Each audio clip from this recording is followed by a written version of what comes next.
Yeah, hi there. These comments again are for Zaina. This is Michael from the 7-step system to pass the TOEFL IBT. So let's take a look. This is the independent writing practice test 10. So you had a 30-minute time limit. And the question here is, some people believe that a college or university education should be available to all students. Others believe that higher education should be available only to good students. Discuss these views. Which view do you agree with and why? Okay, so let's take a look at your essay. So let me read the whole thing first, and as I read it, I'm going to go ahead and make some grammatical corrections. You say, I believe that higher education should be available to all students. I think that higher education is very important for each one's right. Spell it R-I-G-H-T, and for better quality services to the community. I also think some students might not look good in some fields, but they are in so many other fields in the education. Your next paragraph. Each student deserves, I would put S, to have one chance to approach higher education when he is willing to. This will help increase the number of educated people to increase the community service quality. For example, if the number of doctors increase, more people will be treated in less time and better quality and less expense. On the other hand, some students might not look good at high schools or colleges because they weren't mature enough to realize the importance of education. They deserve to have another chance and to change. For example, I was one of the laziest students in high school then. I realized and I would change this to wanted to be a dentist. I worked very hard to get what I wanted, I would put, and I was a very successful dentist in my country, and I'm working very hard now to get a master's degree in the United States. All in all, at the subject in all respects for the students' rights, for better community, better quality services, I strongly believe that there is no reason why, other students should not have the chance to pursue their goals and have higher education once they want it. Okay, so I think you're going to get killed on this one. I'll tell you why. I think with both practice test 9 and 10, you're not really following what the writing task is. In this case, it looks like you're building an argument about why you think the education should be available to all people.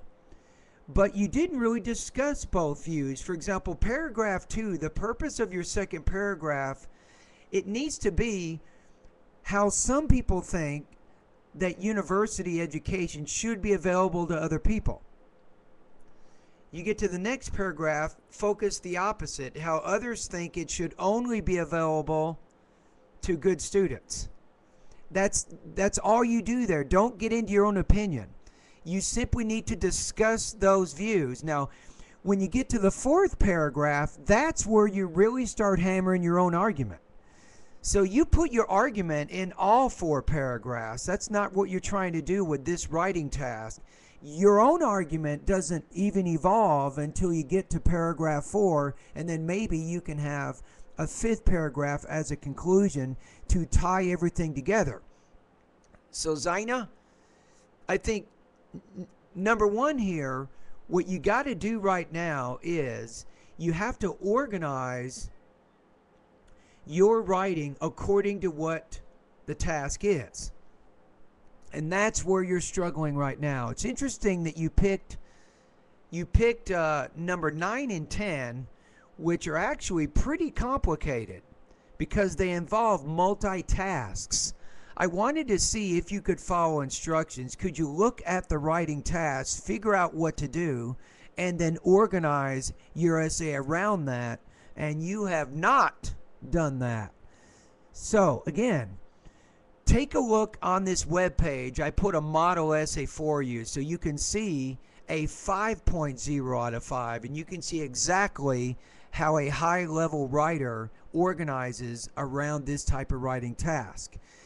Now, in addition to not really answering the question directly, You also have some grammar and some word choice issues, some small problems with punctuation, vocabulary, and so on, but that's not the battle we want to fight right now. You got to get your essay organized first. Once you have a really nicely organized and developed essay, then I'll start hitting you with all the smaller grammatical problems, word choice, and those kinds of things. But for right now, worry about the big picture. Answer the question. You got to answer the question. I'm telling you, you must answer the question. Now, let me give you an example here. Okay, let's say I ask you to come to my house. Let's say you're a painter. No, I'm not saying you're a painter, nothing like that. But let's say you came to my house and I wanted you to paint the walls of my living room light brown. So you come over here, you buy your paint, whatever. You paint everything dark brown. Now, it looks good in the sense that you've covered the old paint, you've put new paint on, but it's the wrong color. That's what this essay is. It's the wrong color. It's not the right task. That's the problem. So how would you score right now? I'm afraid that probably you won't do very well here. I'm gonna give you half. So 2.5 out of 5. You're probably looking maybe 13 to 15 points out of 30. But you know what? Don't be happy with this, because you can definitely do better than this. It's just a matter of directly addressing the task. I think once you organize your task appropriately and answer the question, I think it'll be very easy for you to go over 20 points. But right now you're between 13 and 15 points out of 30.